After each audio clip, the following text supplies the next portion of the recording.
This is very, very free country, very nice country, nice people. People fight for this freedom many years. We can disagree upon different things, but we don't use violence as a tool. The murder of film director Finn Norregaard at the Free Expression Forum and the subsequent killing at the synagogue have stolen Denmark's innocence. The attacks have placed a severe stress on the cohesion of a society that for decades has been one of the safest on the planet. Now the Danes have to confront the challenges of security and alienation of a significant number of the country's Muslims. We love our prophet more than ourselves, more than our mother, more than our everything like.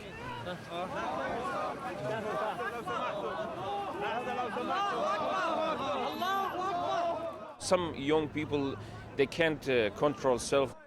With the religion, we must not make joke with the religion.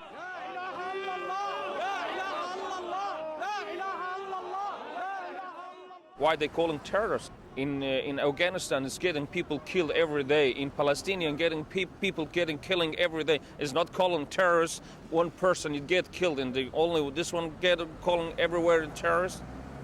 It's the way. If a message of hatred will come out of this place, then we're doing wrong to commemorate them. I don't have a message to the Muslim community. I have a message to people, to all people, that we have to do things differently. Talk to each other, meet each other, know each other in our differences. In response to the rabbi's appeal for dialogue, moderate Muslims demonstrated their commitment to social harmony by organising a so-called peace ring in Copenhagen's Town Hall Square. Among those participating in the human shield were the rabbi and other Jews. What I see here is that the silent majority is talking about peace and harmony and talking about a new we instead of letting the extremists rule.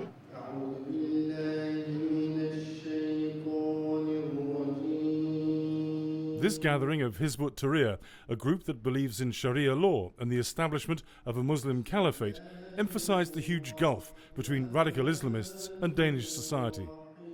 The organization, which most Danish lawmakers want banned, blamed what it called the country's anti-Islamic policies for provoking the gunman. What is your message to the Jews of Copenhagen who feel especially vulnerable?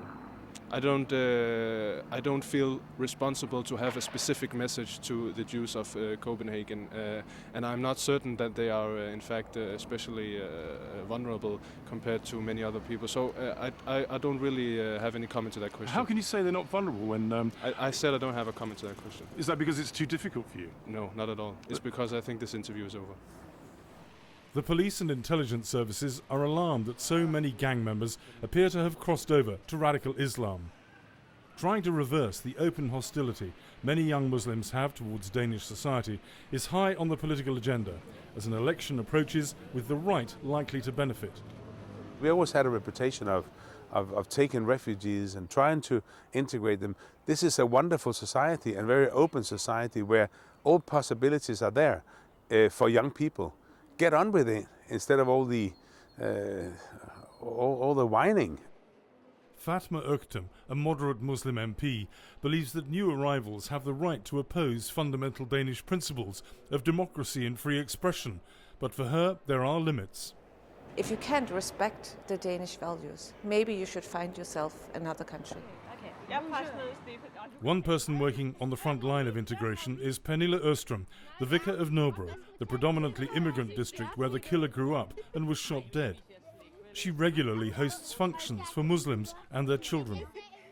The frustration is that I know that when we go home, close the doors, many youngsters will be told still that the people from the other religion are lesser human beings. The killer, Omar El Hussein, is buried in an unmarked grave in this Muslim cemetery on the outskirts of Copenhagen. So far, it has not become a shrine. Omar El Hussein's brief but deadly jihad can have two possible long-term consequences. Either it will provoke greater polarization within Danish society, or it can be used as an opportunity to reach across ethnic divides and strengthen bonds. And so there are huge challenges facing the Prime Minister, Helle Thorning-Schmidt, as she heads towards the general election.